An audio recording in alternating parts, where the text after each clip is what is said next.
Ilustracja korciła mnie zawsze, dlatego że w czasie, kiedy byłam na akademii, grafika miała się świetnie. To był czas żółtej łodzi podwodnej, takiej nowej estetyki. Przy każdej książce kombinuję, jakie narzędzia będą użyte. Często odwołuję się do kolażu. A w książce Łazienkowe pytanie wręcz zrobiłam z tego program, ponieważ uważałam, że dzieci tracą kontakt z ręczną robotą. Za każdym razem technika, do której się odwołuję, żeby zilustrować dane zagadnienie, jest inna. Tutaj ilustracja bajkowa wraz z kolażem, użyte zdjęcie mojej wnuczki. No a tutaj ilustracja cyfrowa, tak jak się po prostu oddaje projekt. Plus cała gama rysunków instruktorskich, ponieważ moją ambicją było to, żeby dziecko przeprowadzić od ilustracji bajkowej po piktogram. Więc tak jak powiedziałam, każda książka dla mnie była przygodą i to nie tylko ze względu na to, że treść, forma i tak egzotyczne kontakty, ale również dlatego, że za każdym razem wybierałam sobie warsztat i kombinowałam tak, żeby ani czytelnik, ani ja, żebyśmy się nie nudzili.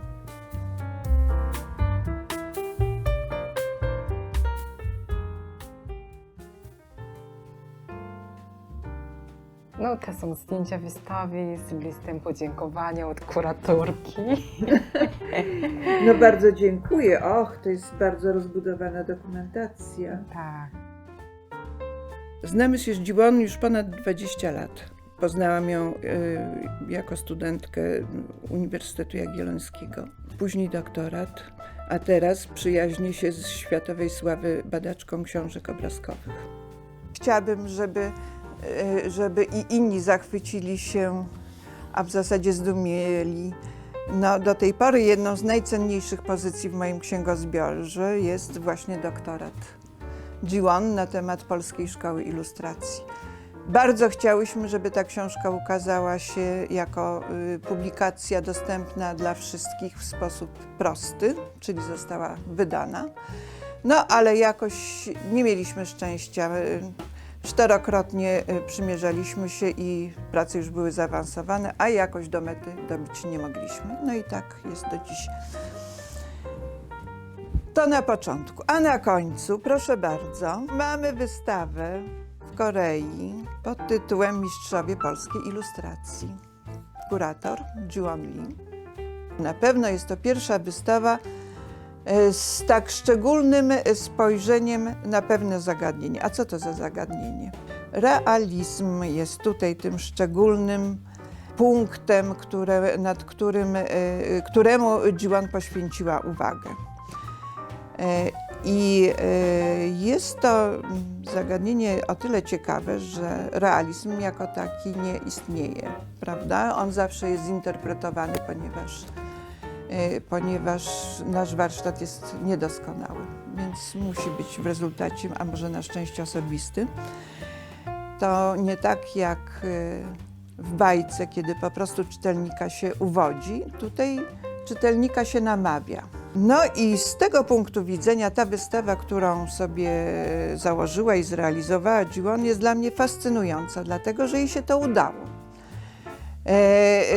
Sięgnęła po takie osobowości współcześnie działające, że ten realizm spożytkowany przez wielkie osobowości przemówił pełnym głosem i to na różne sposoby. No, na tej wystawie po prostu trzeba być i mamy wielką nadzieję, że Instytut zaprosi tę wystawę również do Polski. Zawsze chciałam się Ciebie zapytać, tylko nie starczało nam czasu. Znamy się tyle lat, a ciągle nam brakuje czasu na odpowiednie rozmowy. Kiedy w Twoim życiu pojawił się król Maciuś I? W życiu studentki polonistyki? Wcześniej, później? Wcześniej, to było w latach 80., kiedy jeszcze byłam licealistką albo gimnazjalistką. a wtedy było dużo o Polsce, wtedy Polska się nam kojarzyło z ruchem solidarnościowym i wydawało się dużo książek też z polskich autorów. I po raz pierwszy czytałam Króla Macieusza I, chyba przetłumaczone z japońskiego albo z niemieckiego. I to jakoś pozostało w mojej pamięci, ale potem miałam ogromny zaszczyt, że jako pierwszy tłumacz z języka polskiego tłumaczyłam tą klasykę. No tak.